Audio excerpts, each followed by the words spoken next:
আজকে তো ঈদুল আজহা, বড় ঈদ, যেটা আমরা কুরবানি ঈদ বলি।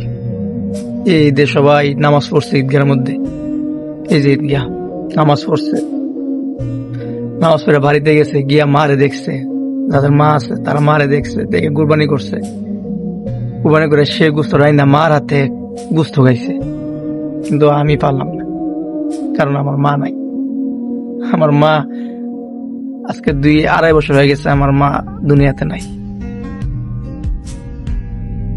তবে যাদের মা নাই, বাবা নাই, তারে বুঝে যে ঈদের আনন্দটা কিরকম। হয়তো সবাই সবার সাথে কথাবার্তা বলে হাসি খুশি থাকে, কিন্তু ভিতরে কোনো শান্তি নাই।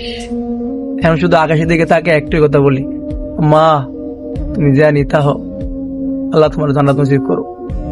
ঈদ মুবারক আম্মা, ঈদ মুবারক।